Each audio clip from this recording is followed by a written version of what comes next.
friends over at Sellhound have outdone themselves. They're giving the Deathpiles and Taxes listeners an opportunity of a lifetime. They're going to help us make some money, get rid of that death pile, get your items listed, because you can't sell out of an empty wagon. Man, sell all that you got, kill that death pile. When you go over to Sellhound, use promo code, capital letters, Deathpiles25 to save 25% off of their service. And get out there and start making some money.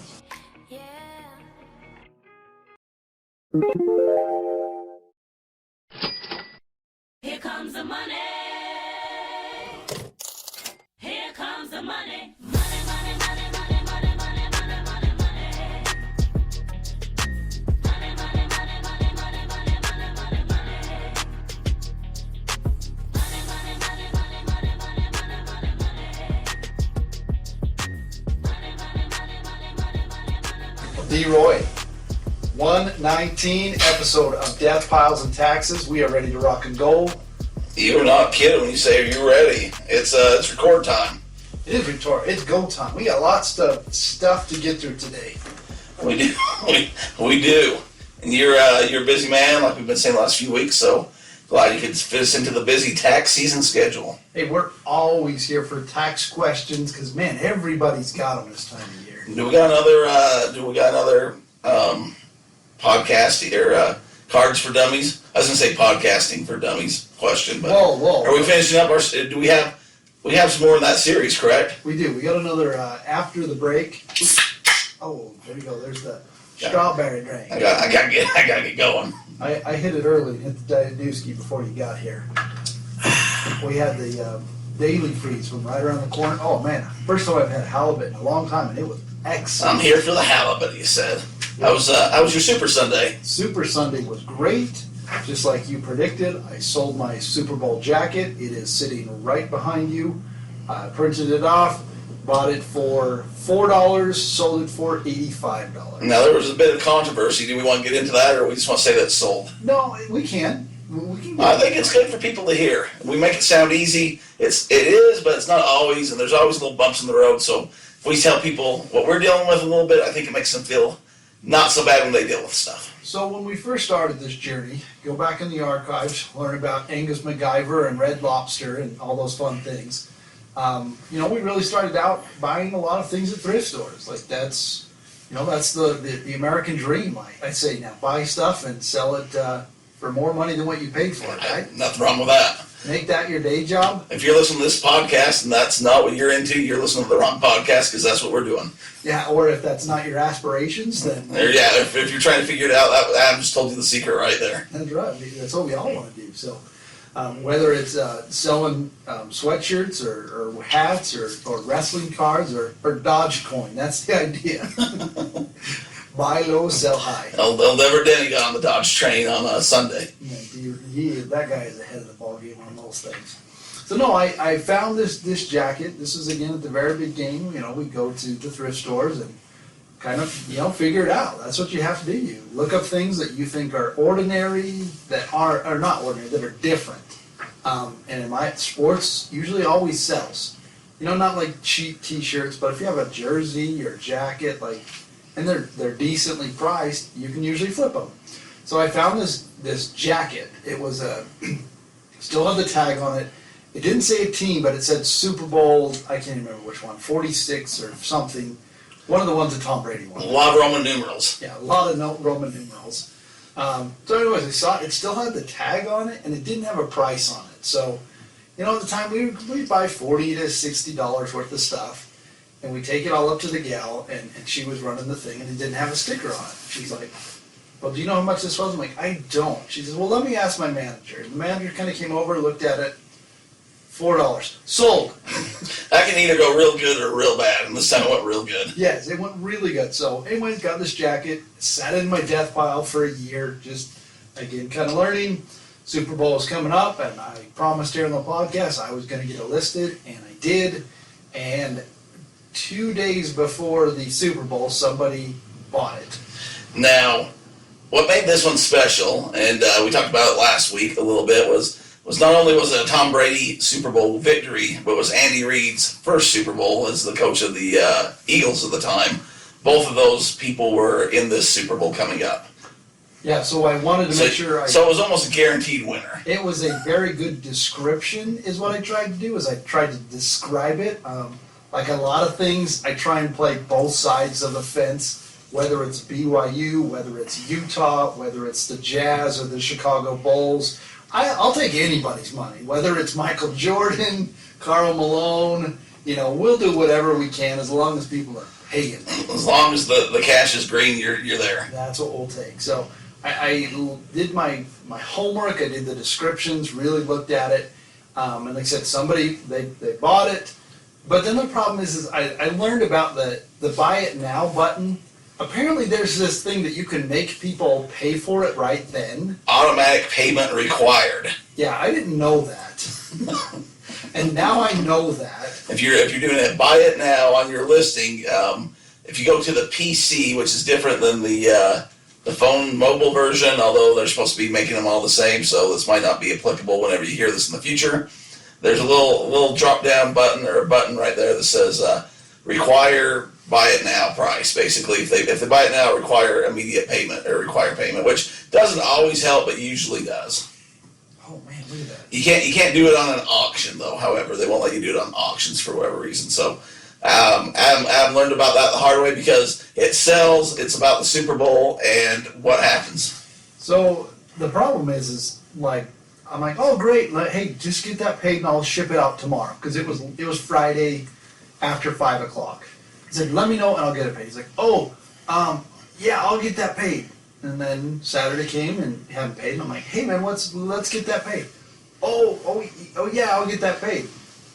Saturday afternoon came, post office is closed, didn't get that paid, and now I'm kind of getting nervous. I'm like, what is this guy doing? And I tried to do some outside engineering because there was somebody who had the same exact coat, but they had it listed for like $200. So I'm like, so did the guy who owned that coat come in and buy my coat? He's just gonna drop ship it and have you ship it to whoever buys it from him. Or is he getting that coat off the market so that he can sell his coat? I didn't quite know. So, anyways, the guy, he messaged me back saying, well, I don't have the money yet. And I'm like, So you get your credit card, buddy. That's not what you committed to buying this. and I'm like, well, what do you mean? He's like, well, I've got some refunds coming back on my eBay stuff, and as soon as those go through, then I'll buy it. And I'm like, whoa, buddy. Like, I need to know what's going on. Are you going to pay for this before kickoff? Like, because if you're not, I'm going to put it out on the market. And most of the time, it's not a huge deal. However, with this, is very time sensitive because Super Bowl's kicking off on Sunday. We're talking about like Saturday afternoon, and this is Adam's prime time to sell this item because it's got both teams. He doesn't know who's going to win at this point, and neither does the person buying, so it's a good time to sell it. Yeah, we want to get this item sold. So that's what basically he says, well, I'm working on it, and I'm like, I need to know you're going to pay for this item. And he says, yes, I'm going to pay for this item. So I kind of chilled, and I think it was, late that evening he actually paid for the item. So worked out good. But like I said, it's not always easy. So that was that one. So got it sold. There was a comment in the comment section that made me giggle. Adam was posting online a little bit to get some help, and I busted him a little bit about he should listen to this podcast called Deathpiles and Taxes. We talk about these kind of things. But there was a person that couldn't understand why he was like wanting this to get paid, and he's like, because it's the Super Bowl. That one cracked me up. And they didn't seem to grasp why it was important that it was a Super Bowl coat with two of the people in the Super Bowl currently playing, and you're like, because it's the Super Bowl on Sunday. And they just, whatever, people are interesting, that one just did not click with them, and you went back and forth for a little bit before you're just like, whatever, I don't know, whatever. I don't even think they were trying to troll you. No, I think they were just being, not ignorant, but just, they didn't know. Obviously, they didn't watch football, which isn't a crime. No. It's nothing. But when you're going to pipe in and say, I don't understand why you're so, gung-ho or concerned about this, and it's like, well, because this coat's going for a couple $100 right now, and depending what happens in a few hours, it's not. Yeah, exactly. So I need this item sold like ASAP. So, no, it was great. Like I said, got it done. After he finally paid, and I slow rolled the shipping because I was a little upset at him. So I got it ready. I will ship it out tomorrow. So Yeah, they'll get it. so They'll get it. they will get it. I had an interesting comment come through just on the ride over here, actually, on eBay. And it's something that I've experienced a lot on eBay. We've talked about it at a lot of things. I've never received a message quite like this. And I want some feedback, not only from Adam here, but from you folks at Deathpiles and Taxes. You know, all of our social, we're all over the place at Deathpiles and Taxes, or at Derek Everitt, or Adam Up Accounting. You can find us. I just want to know how you would answer this, because I know Adam usually says go for the money, but just hear this one out. Well, did you get another text or another email from Jamie, the CEO? Did he send you something again? No, this isn't a CEO text. This is from just a random person. And my Jerry Sloan stuff, I have a lot of paper, kind of like what you bought from me. Ooh. I have documents. It's been a while, so if you have not heard the Jerry Sloan special, maybe we need to do that again, like a follow-up on that. We'll just replay it or something. No, it was good. There's so many good details to it. So Derek came upon a large lot of Jerry Sloan, used to be the jazz coach. He's passed on. Somehow he had a barn full of stuff, and his new wife sold it all, and Derek stumbled upon it, and it was a gold mine. So that's what he's referring to. I told that same story at Phil's last Tuesday or Thursday to a man who wants me to look at his cards to see if I think they're good enough to be graded. And I said, I'm just a dude in the card shop, man. Like, in my opinion, it doesn't really matter what PSA will say, but I'll look at them. Yeah, because he says, yeah, see that sticker out front? That is my podcast. That's my face right there. So you do know. So this guy's got 10 feedback, and this is for just some of my scouting reports from Jerry Sloan. So scouting reports on teams at the various times and say what players are doing. You know, Michael Jordan likes to shoot to the left, whatever. You know, Charles Barkley, you box him out, he's rebounding. And I know it's going to sound weird, but this is pre-internet days. Pre-internet, so they print all this off to the coaches, they'd have the paper, they'd make their notes. And so this guy wrote me, hey, let's make a deal. I'm willing to be reasonable. What do you think if I offered to PayPal you $5 and you sent me a photocopy of all the Karl Malone and John Stockton related pages? That way you can keep the item and sell it to someone else. Wow. $5 for a photocopy. What does that guy think? He thinks I'm going to go photocopy all the John Stockton. He thinks I'm going to tear apart these documents, find everything that has to do with Karl Malone or John Stockton, photocopy them, and send them to him for $5. Is that $5 a copy? No, that's total, I'm pretty sure. Yeah, tell him to stuff it. I'm thinking about just taking his $5 and sending him a bunch of blank pages, and at the end say, Karl Malone scored a lot of points. Number 2, all-time NBA. John Stockton has a couple records. Don't do stupid stuff like this, pal. That's what I'm thinking about doing. You probably could, but what a rip, man. Well, I mean, what's he think he's going to find in this photocopied scouting reports? It's not a jazz scouting report. First, I mean, I'm just like, and for $5, that's not even worth me warming up the Xerox machine. Make it 20. Maybe I'll say make it 25, and I'll see what I can find. That's right. See what you can dig out of the. That's why I'm not even counting shipping with this guy. So will you cover the shipping? yeah. So I just thought it was interesting. You get all sorts of interesting messages, and this is one of the guy. It's fairly new to eBay. You can tell kind of by the feedback score. That's just, I'd say that's not the way to go about something like that. So I have another question. You brought up a good point for me. So I've got my Kobe cards over there that I did sell. Same thing. I sold them 2 weeks ago on the anniversary or whenever Kobe had passed. The guy, but he only had like 2 purchases in the past. So I was really kind of sketchy about it. And this is the guy who we have an open case. Like a week later, he finally sent me things and says, oh, well, those cards aren't worth that much. And I'm like, well, what do you mean? Like, you paid for it. You said you would buy for it. Was this an auction, or was this just your buy it now, set it price? Just to buy it now. Yeah.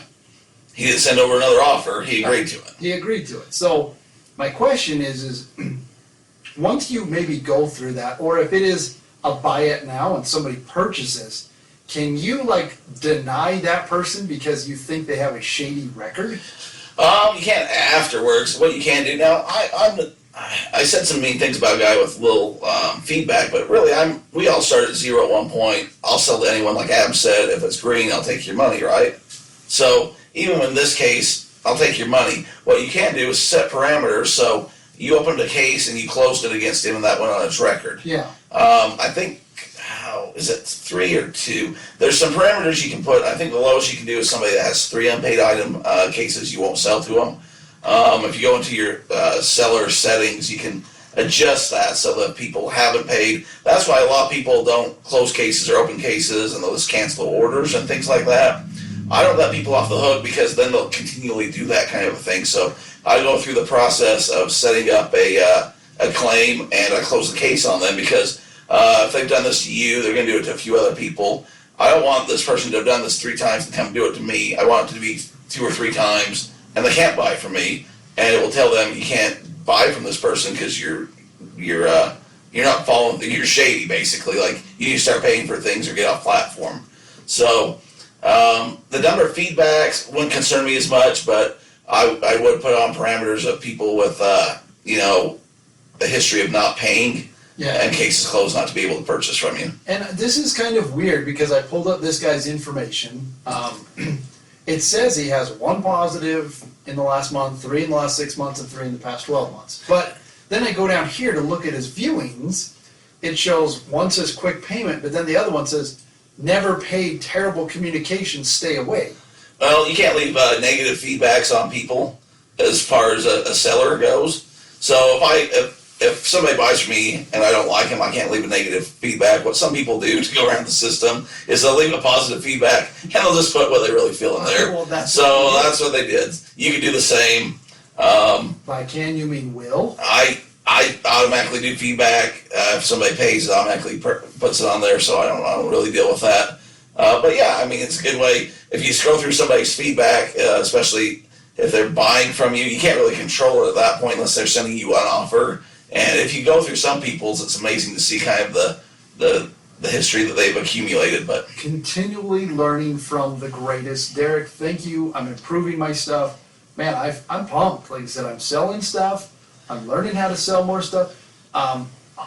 After the break, in the second part Trace, I guess. Trey Leche, your first kid's named Trey, so I'm not sure how you do know about these numbers. Trace Leche, episode Trace Leche of the Cards for Dummies. Now you're just trying to name episodes. Well, I know. I mean, you've got to do something here.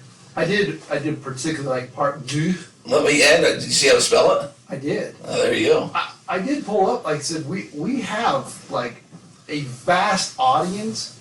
5% of the Deathpiles and Taxes listeners are outside of the United States of America. Well, let's boost that up. I mean, we're worldwide, buddy. We're bad. We're worldwide. There you go. We're better than CC Top. Let me just throw a shout out real fast. I went to a card show the other day with our buddy Mike Painter on Friday. We went up to the mall. They had some table set up in the card show.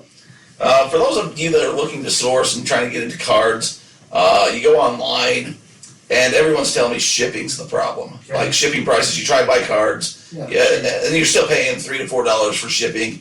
I actually experimented with that new thing we talked about. Yeah, the dollar shipping. Worked like a gem. It printed off. So I had a couple cards that I just put up for auction to see what would happen, just so I could use that new feature. There are a couple of Mike Evans, who I was hoping to have a better Super Bowl game. Yeah. And the other was a Ben Roethlisberger. A Big Ben. Big Ben. Anyway, put them on auction. They didn't sell for, a whole lot of money, but I was just trying out the shipping, so I didn't care if they went for a penny or whatever. Did you hear that first favorite Brian? D-Roy was trying to sell some stuff for the weekend, and it did not go well either. Who? First favorite Brian. He was trying to sell some stuff? He had some Patrick Mahomes. They weren't rookies. But Oh, okay. Well, and it didn't go with what he thought it was going to it will hang strong. Mahomes will be back. Yeah. He's a young kid still. But anyway, so I tried it out, and it just printed out like a normal envelope. It was a little different looking, not a label. Packaging, yeah. I think it was $1. I think it was up to 3 ounces last week. I wasn't sure. But for your raw cards, really cool. I think it's going to make things a lot easier to buy. But up at the card show, it was just guys that had their tables, and it was like the flea market. It was if you want to negotiate, you could negotiate.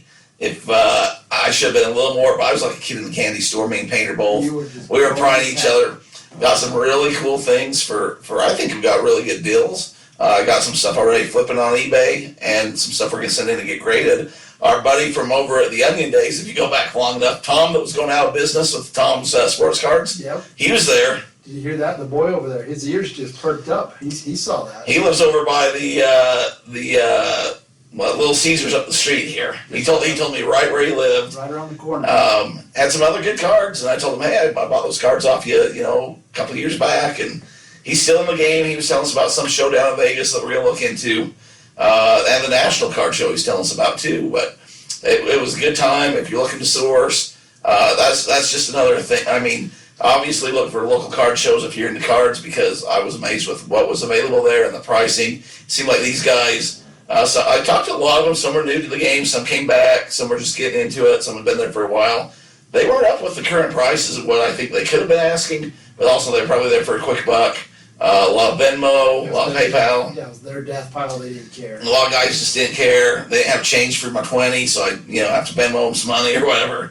But it was cool. So shout out to Mike Painter taking me there. He showed me a few bolos along the way that I'm sworn to secrecy on, but he showed me an item. I kid you not, we bought 3 of them. He got 2, I got 1. It sold overnight for a good about $80 profit overnight. So now I got me a good bolo from him. He's shown me some other stuff. Now, were these bolos? Was this something you found at the card show, or is this something you found at the Wally Worlds? I've been sworn to secrecy. Okay. I can't divulge. Wow. It's just between us girls, he said. Wow. Little pillow talk, huh? Yeah, it was. It's nice to make friends, Adam. Well, I wouldn't know how that is until outside of tax season. But I will tell you, as you're doing all of these things, there is money to be made on items. That if you have a hunch about anything related, and what I mean by related is any type of memorabilia, okay? First friend Brian, like, he was up on this Marvel stuff. He was ahead Keep of saying me. first now. He's my second favorite. Okay, well, one day that should change.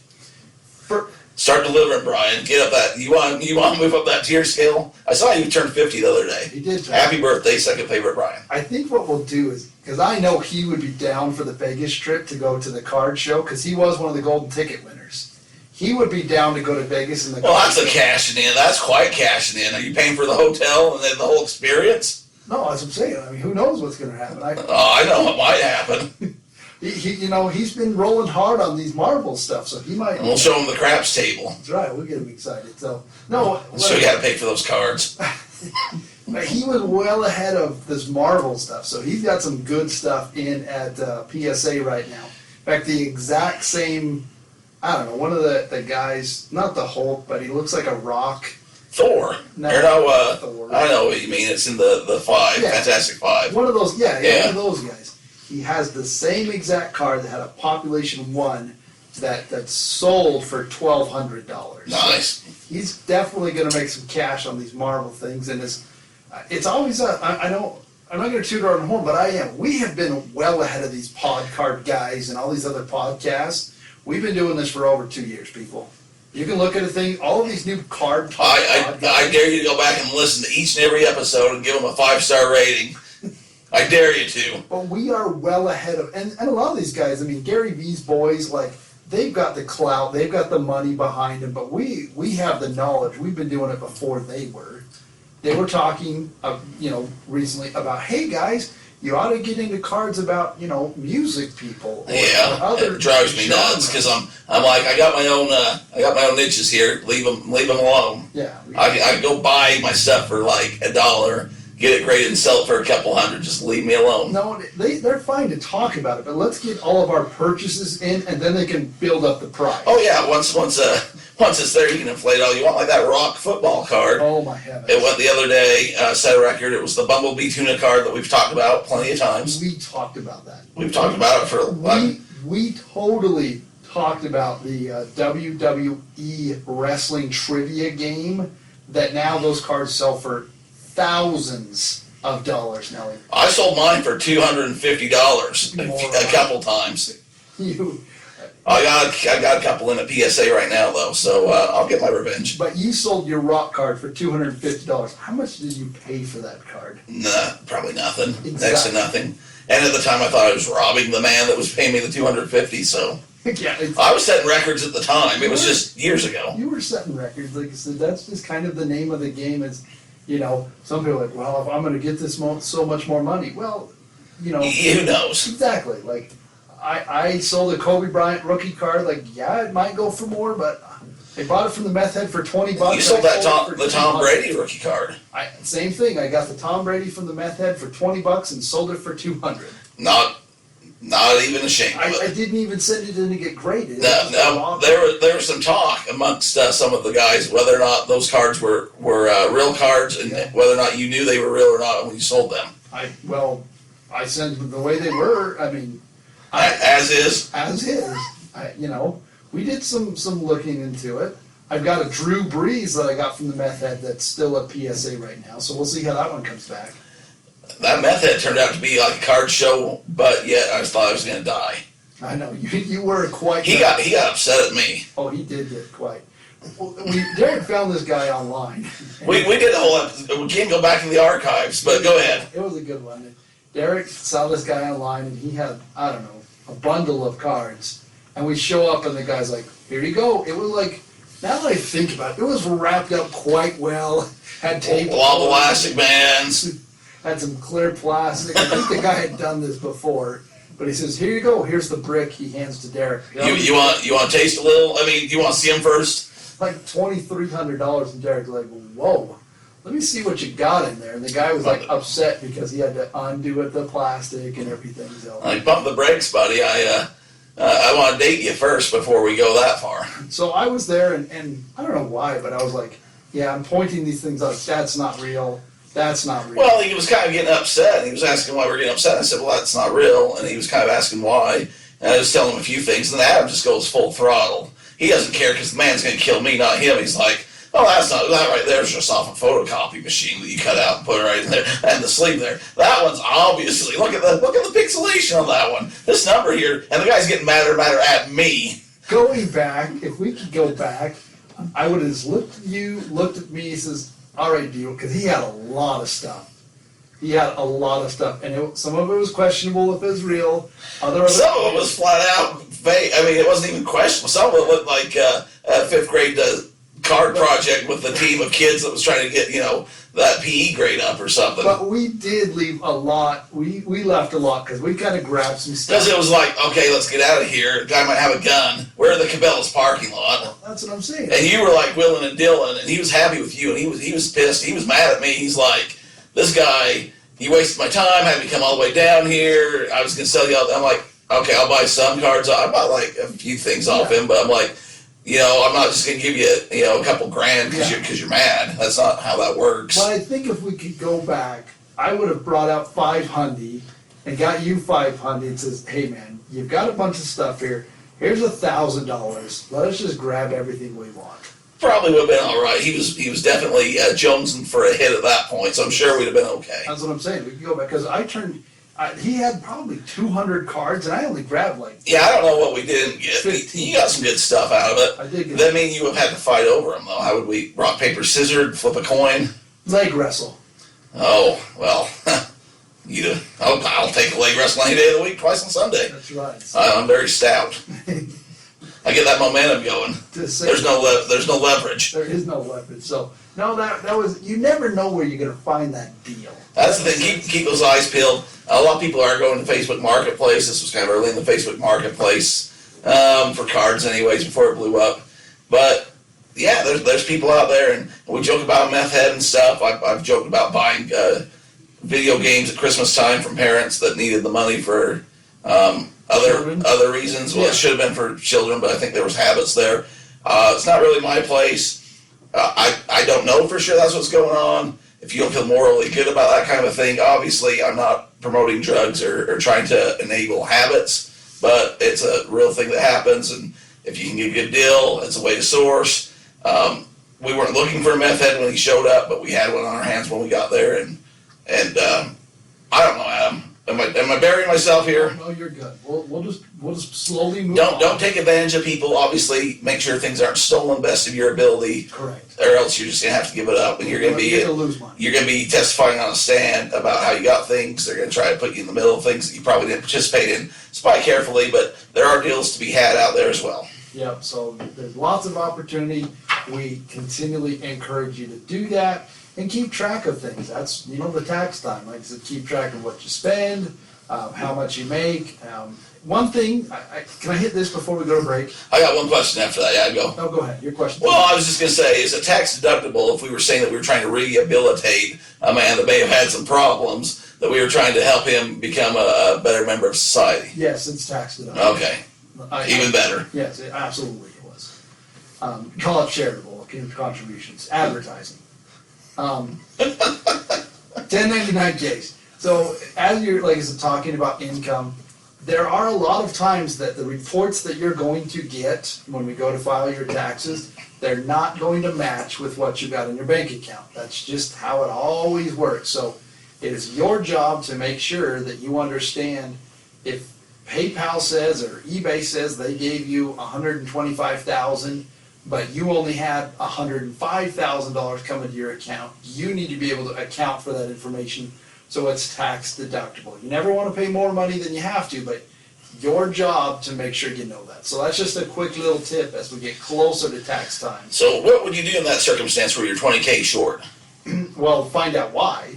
And like I said, it's really easy. You can go into your report and you can see, they'll give you your 1099K, it'll tell you exactly how much was processed, but then you can see, oh, well, there's the fees that came out, there's everything that came out, and that's always your difference. It's gonna be fees, and listing fees and promotion fees, and sometimes shipping, depending on how that's paid. And there's real easy programs. I use GoDaddy Bookkeeping. It's $10 a month that does all that kind of for me. Adam's a big QuickBooks guy. If you get to a certain point, does all that for you. It's worth the time to buy that to avoid yourself that headache. You save thousands upon thousands of stress levels. People talk about it with their inventory. They spend all this time to make sure that they're not looking for items that they lost. I don't know why they don't do that with their accounting, because it's just as important as that. Well, and yeah, just think of how much you could be listing if you took the time out of it that you're stressing over all these nickels and dimes. Yeah, huge difference that you could have. So, well, D-Roy, we hit it fast, we hit it hard, we hit it fast. Let's hit a break and come back with Selling Cards with Dummies Part 3. Derek, there's a reason we call this the Deathpiles and Taxes podcast. Well, why do we call that, Adam? Because for the rest of your life, and even the year that you die, you have to file your taxes. Well, I got a guy that does that for me. That's right, because here at Adam Up Accounting, that's what we do. We take care of taxes. We're very familiar with online retailers. Even if you're listening because you enjoy the sultry sounds of Derek Everitt, we will take care of your taxes. Check us out online, adamupaccounting.com. The social medias, we will help make sure that you file your taxes timely and enjoy the process. Hey guys, it's D-Roy Everett and Adam Beesley from the Deathpiles and Taxes podcast that you're listening to right now. Your favorite accountant, I know. It's the greatest thing in the whole world. A lot of you have been asking what you can do to help the podcast out, and seriously, all we want is a review. Yeah. Hopefully it's a 5-star review, but if not, be fair, at least a 4. We know you're listening. Like I said, we see the numbers. We're all over the world. Like I said, it's just we see it. We appreciate everyone listening.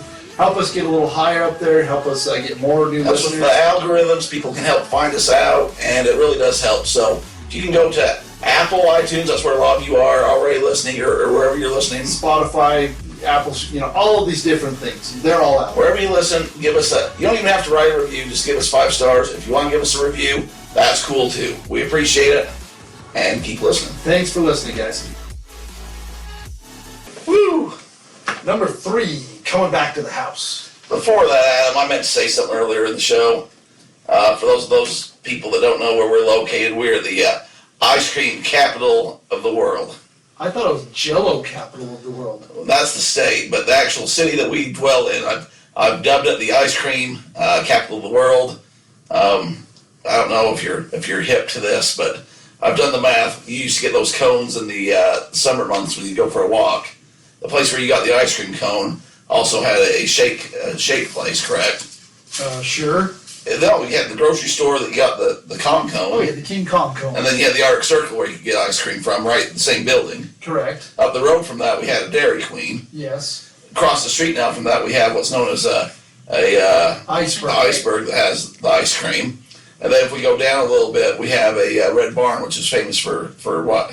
For ice cream. So I've dubbed us the ice cream capital of the world. In our small town per capita, I think we have more ice cream than other places. Establishments. Well, I'm going to bring in the expert here. He has a fun fact about ice cream. Trey, can you give us that fun fact about ice cream? I was like a fun fact. Didn't you tell me that Utah, Americans have like 2.5 gallons? The average of Americans, the average American eats 4 gallons of ice cream, but in the state of Utah, the average is 8 gallons. So we're double the average. We are extraordinarily different people. We don't have a bar to drown our sorrows, but you should see Adam attack one of those Kong cones. The mini Kong is what I used to go for, but today Trey and I shared a Oreo shake, and I might have done more than my fair share. Just saying. If you want the real American food, come to Utah. Ooh, Daily Freeze, you'll find it in Payson. he's throwing it down. Oh, we didn't even go with. You got the far. We got a lot of ice cream. There's ice cream. We got ice cream and soda shacks, but you can't find a bar for. We blew in right down the road from here. That's the one. Walking distance. That is the one. So no, we're going to get more into the part 3 of part 4 series of what are we calling it? Cards for Dummies. Cards for Dummies. Trey, I appreciate that this week you didn't take me out and attack me. I'm sorry about last week. I'll be better. I promise. He was a little shaken up by that one. Well, when a man takes your head off, and I thought he was coming for me. I thought it was Super Bowl. All this about Tom Brady. They're taking out the old guns. I thought he was coming for the job. Well, he can't.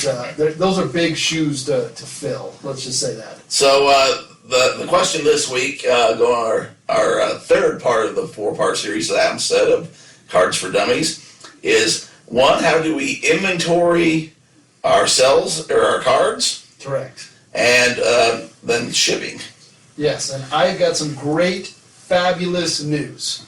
Last week we went pretty heavy into the PSA, how we submit our cards, but I've got a pretty large amount of cards kind of hanging out, and in my dashboard, you can click on the details and it tells you exactly like where in the process, if it's arrived, your order prep, research and ID, grading, assembly, Q-check 1, Q-check 2, and shipping. It's like if you've ever ordered a pizza from Domino's, it looks like the same thing basically, but it changes depending on where it's at in the process. The tracker. So I don't know how they do what they do. It's like it's Willy Wonka and the Chocolate Factory. It just comes out the end. You don't know what you're going to get.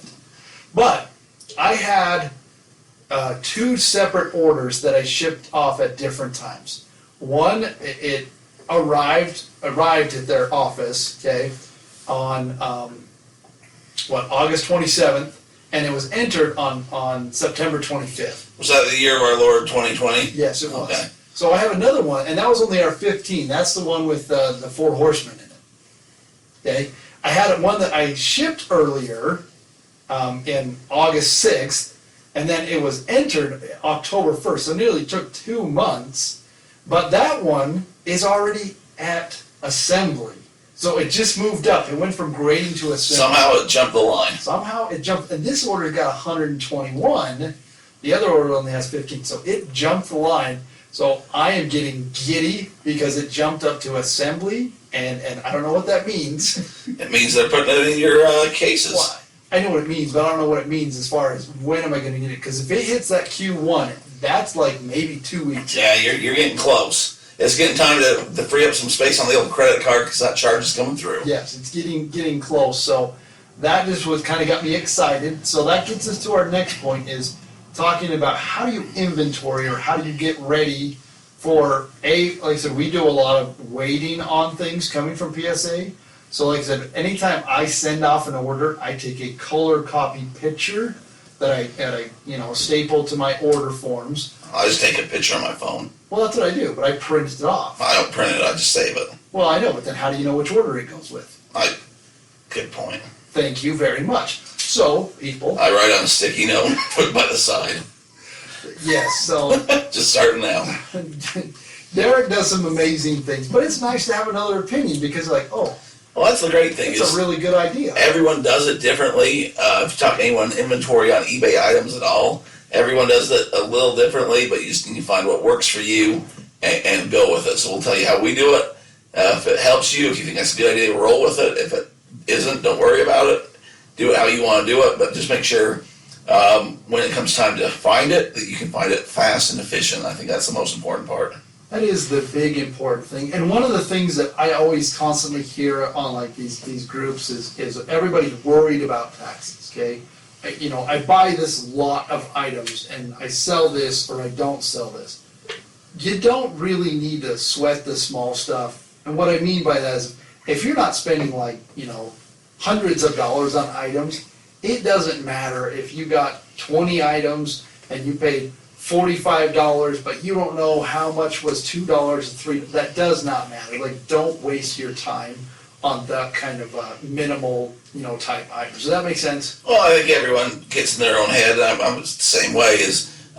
You worry about stuff that you can't control, or you try to worry about if I start doing this, you almost try to talk yourself out of it by, well, if I do this, I don't know how to do the taxes, because if I buy that for $40 and they were $10 each, then they're going to want to know where all 4 of them are, and if I only sold 3 of them and I still have the 1, then how do I do that?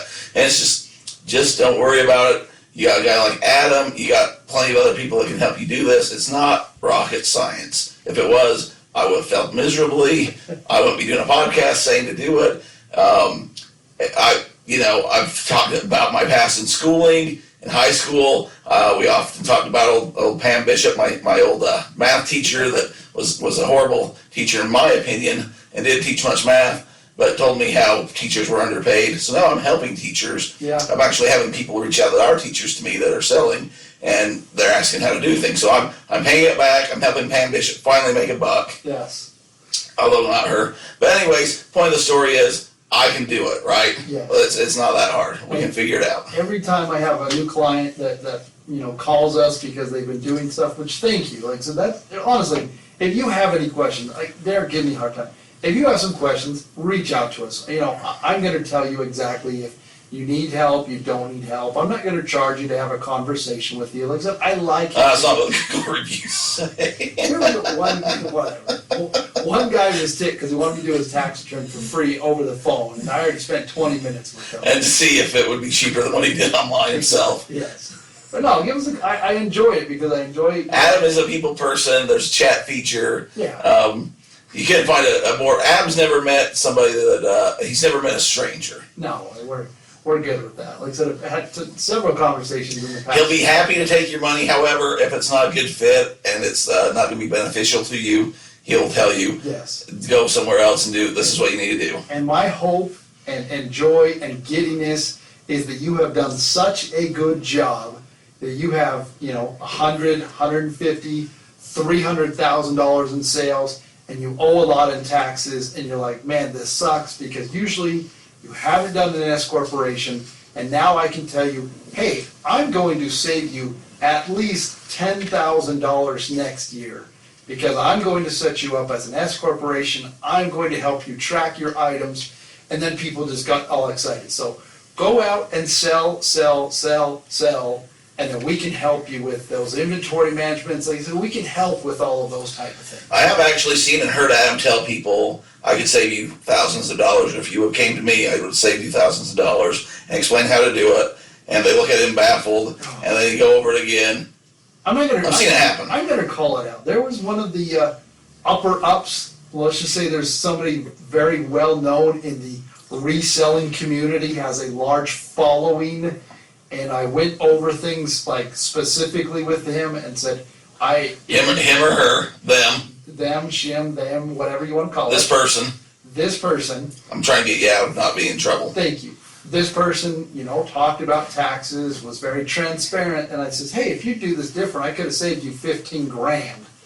Oh, well, I don't care. I'm like, well, okay, you can't hide money. That's all I can say. You can't hide money. If you got 15 grand that you don't care to save, I'll pay Adam's expenses. You have him do it, and he'll give me the 15 grand. That's right. It doesn't matter. You'll get your taxes done for free. I'll get the 15 grand. Adam will get paid for his work, and we're all good. That's right. We're all happy. So That was a good little commercial there. thank you. I appreciate that, D-Roy.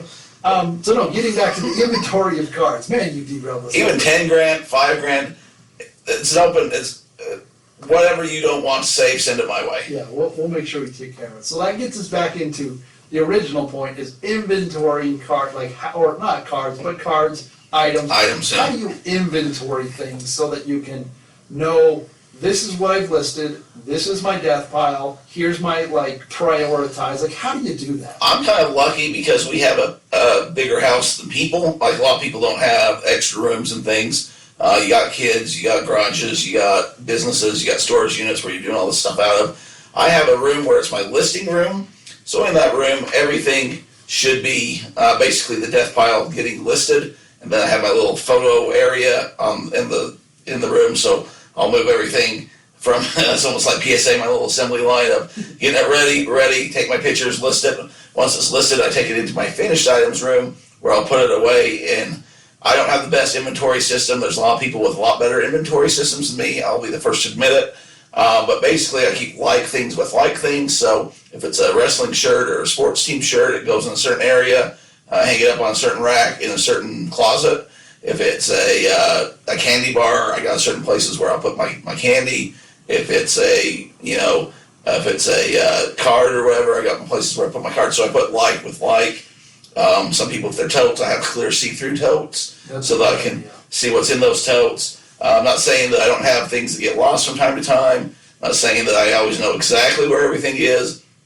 I do think it would be a lot better if you when starting out and you put a number system or an alphabetical system where you put it in bin A102 and you put a little note on your listing. It's in bin A102 or however you want to do it. That's the way to do it. With my cards, however, cards are kind of fun, especially if you have PSA cards or Beckett too for some kind of, but they stack kind of on each other. So you can do this different ways. Obviously, you don't want to scratch them up. If I have a box and I have my sports cards and I have my wrestling non-sports Batman type cards, so I don't intermingle those two just because there's a lot of volume that I have. And I'll start with PSA about 7, 8, 9, and 10. And I will stack those cards on each other. You've got them grouped. They're grouped. So if, for example, somebody buys my Ken Griffey Jr. Rookie card that's PSA 9, I go to my PSA 9 baseball sports cards, and I can get through it pretty fast and find it. If they find, like my Joker card or my Riddler card that sold today, when I go home, I know that's in my non-sports cards, and it's a PSA 7. So I just need to know what was graded, and I go through there. Now, if I don't find it there, I probably put it in the wrong stack, which happens. But for the most part, it's pretty simple with graded cards because you have a number, and you can go sports, you can go football, baseball, you can do it however you want. But I would say group them together so that all your 10s are with your 10s, your 9s are with your 9s. Now, once I get down to like 5 or below, which I do have a few of, I just put those all together because there's not a whole lot of them. And that's worked very well for me. So question for you is, how many items do you have listed? How many items do you list on a regular basis? And how big is that death pile, D-Roy? Well, I'll look up how many items I got listed here for you. How many do I list? Not enough. Since New Year's, I had made a resolution, a goal. I wanted to work 3 to 4 days on just listing. I've done pretty well with that. But a listing session can go from, if I have a Sunday, afternoon or Sunday, I can do, 20 to 40 items, depending on how motivated I am, how easy the things are. Versus if it's something that's a little more difficult, I might, one day after work, I might only get 4 or 5 things done. But I'm still doing it, so I'm still attacking that. Right now, sorry, let me pull this up here. I like to put you on the spot. It never works as it's supposed to when I'm trying to find it there. Well, I will tell you, as we started this, search YouTube. There's a lot of really good videos, and I still remember the best one I saw is this girl who resells clothing. She had an amazing video on how she listed her items because she had a very specific order. how many pictures. She did exactly the same number of pictures. She had her little photo booth.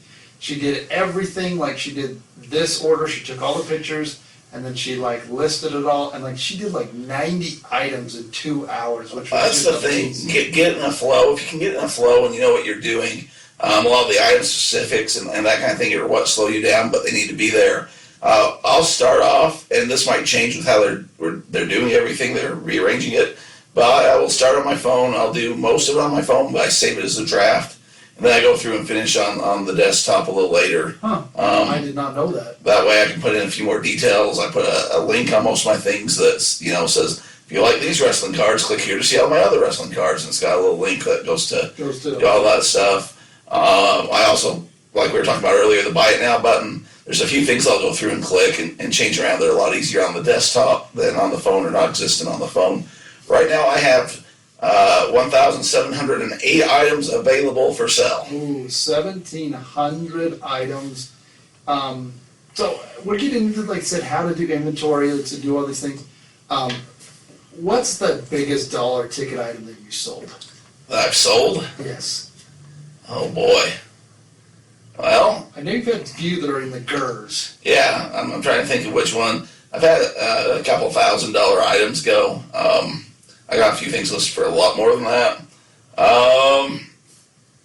Off the top of my head, I don't even know. A couple thousand. I mean, Well, let's just say 1,000, 1,500, something like that. well, I mean, the Jerry Sloan 20 GER box, that was pretty. That was almost the king right there. You were there for that one. That was amazing. So, really, go check out the. Now that I think about it, that was an amazing story. It all depends, like I said, what do you want to do? Like, how do you want to inventory?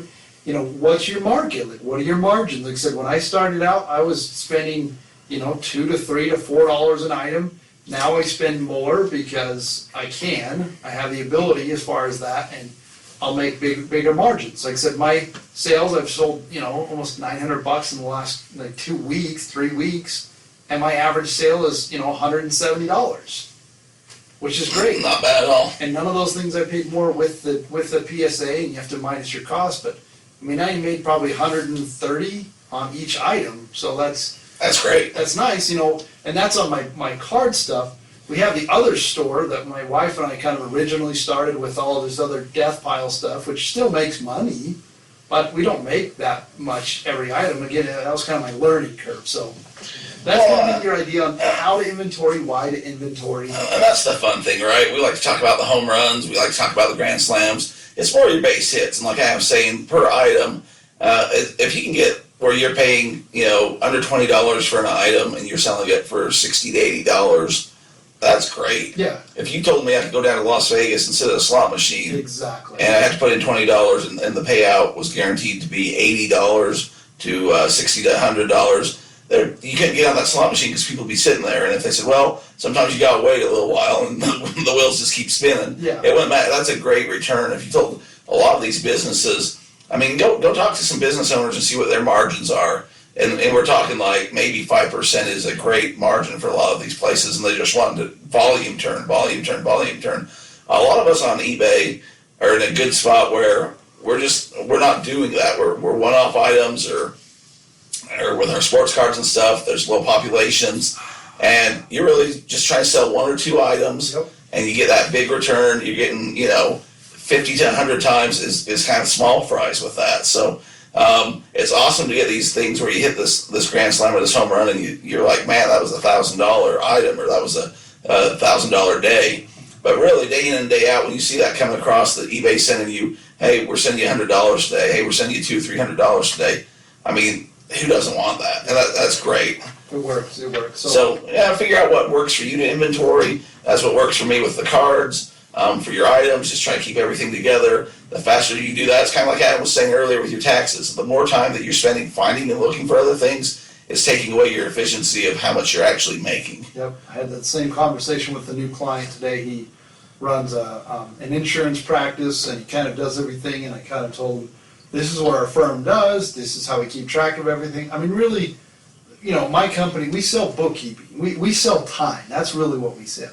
We take care of all of your stuff every single month so that you can take your time and spend it on other things. And we do the same thing as Sellhound. We do what you don't want to do, and we do it in a way that is effective and in a way that saves you time. And when it comes to inventory, there's nothing worse than when you're looking for a little trinket and you can't remember which tote you put it in. You're tearing apart 5 or 6 totes, and you're looking for this little thing that might only be $10, but you got to sell it out because you don't want to lose that sell and have that bad rating. Or worse, it's like $100, and you need that money.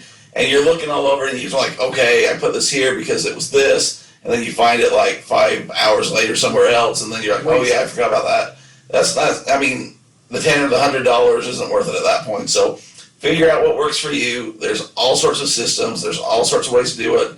Go Google it, go YouTube it, find which way works best for you and do it. With cards, though, they're easy, they're small, keep them together, they're stackable. Oh, Adam's buzzing. It's not the. Oh, Sorry about that. I had a quick. My ride's coming. my right too, I hope. Yes.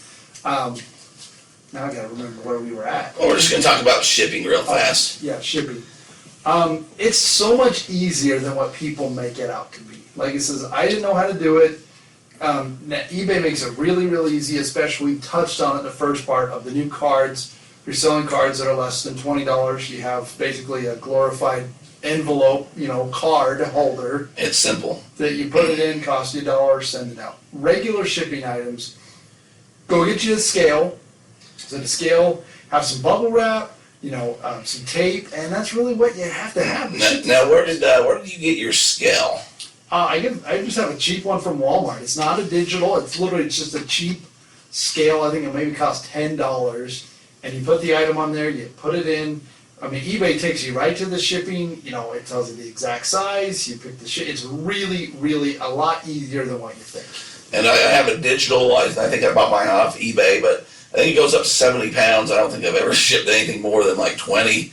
You do want something that shows you the ounces. Yeah. And I was telling you this. I had a legend reach out to me this weekend. He sold some things, and he's trying to figure out, shipping and all that kind of thing. How to make that work. And I have no problem. I did the same thing with you. You lose money in shipping if you don't have the correct weight. Yeah. Things weigh less than what you think most of the time. They do. So if you're selling something like, oh, it's a pound, that's 16 ounces. If it really weighs like 6 ounces or 8 ounces, the cost on that it's like half. It's a lot of money, yeah. Especially if you're doing it multiple times and going into your profit. So with graded cards, I wrap them up in the bubble wrap I get from my dad.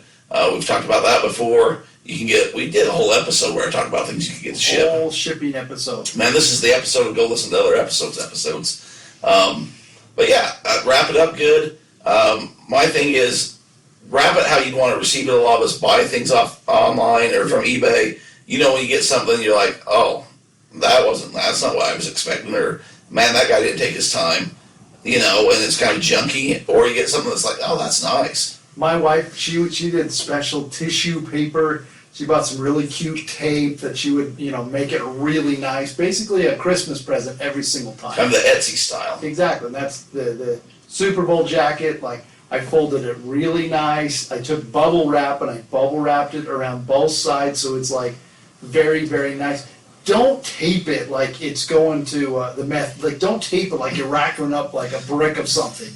Like, make it to where you can easily open it, especially with cards. Like, use painter's tape. Like, that's what it's there for. That's Adam's favorite. It's the blue painter's tape. What I use on my stuff. So you don't want to get damaged, especially things like cards that are pretty fragile, can get bent. Yeah. You don't want them to arrive damaged. You want to ship it securely, safely.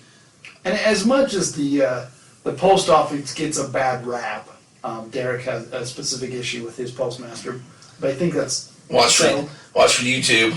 Yes. I'm gonna put something on our YouTube about it. Oh boy. But no, I mean, most of the time items are pretty straightforward. For the most part. Yeah, I mean, for as many items as that go out, like, percentages are very, very low. They do a good job. I mean, if you look at volume or FedEx, USPS, UPS, they all do a good job. Look at your prices. Find what works for you, what you're comfortable with. I use Pirate Ship because I can use my credit card on there and I can give me air mile points. And things are cheaper sometimes if you're doing different ways. Yeah. But I mean, And I use just the straight eBay's one. fine. Yeah, it's great. So if you're using Pirate Ship, does it just like integrate with your eBay account, or do you have to? yeah, you can sync him up. So It's like, so you just log on. It's kind of like with your QuickBooks or whatever. You just have it already there. You hit a button that says "Bring up what's sold on eBay," and it drops down, and you pick which one you want to ship out. well, that's what I'll have to do. So it's simple. I like that because you do get your points if you're a point guy. But if you're new or whatever, eBay makes it simple. And with that card thing, you have to use eBay labels because it's a deal only eBay has. So if you're selling your raw cards or under $20 cards, just do that. It's simple and it's $1. There you go. And you get the trackable shipping. Again, I'm going to put up a bunch of my stuff that I'm not going to get graded. I have Deathpile cards. I'm just going to start putting them up at the auction for 99 cents. Do it for a week. If they sell, great. If one of them takes off, great. But basically, that's just going to be my way to clear house. Free shipping, basically, is just going to even itself out. Yep. But it's a good way to get extra feedback. And like I say, if one of them hits, if there's a bidding war, if one goes to $3, $4, $5, I'm sure they're all going to be under 20. But it's a good way of getting rid of your extra cards that you don't know what to do with. Yep, it's a way to clean house. So there you go. There's hopefully a couple things, like I said, your inventory, how to ship. It is so much easier than you think. Get on and try it. Like I said, we totally encourage it, whether it's, some base cards that you have, some, Britney Spears rookie cards that you have, Michael Does Jackson. Brittany have a rookie card? She does. Oops. Yeah, I did it again. You did do it again.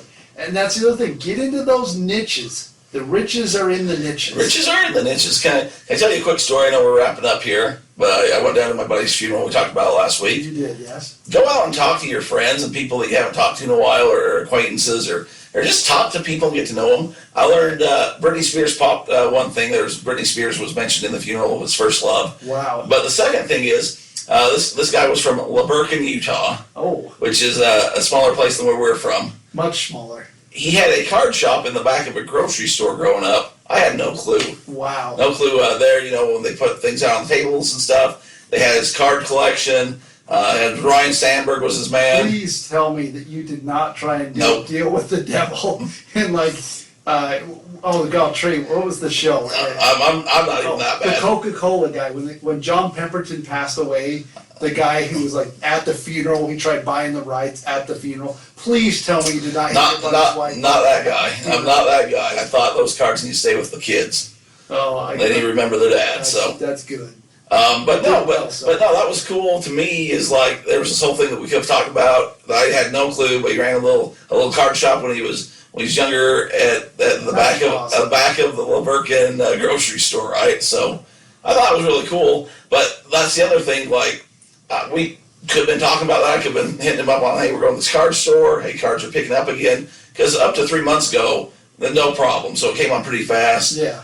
Genetic problems and things like that. Not to bring us down, Bruce, or anything like that. But if I'd reached out, if I'd been a better friend, been in better contact with people, who knows what access he had to things. Who knows what he had that I have no clue. Knowledge is power. And so that's the thing. Reach out to those people that, are out there in your lives. You're friends with people for reasons.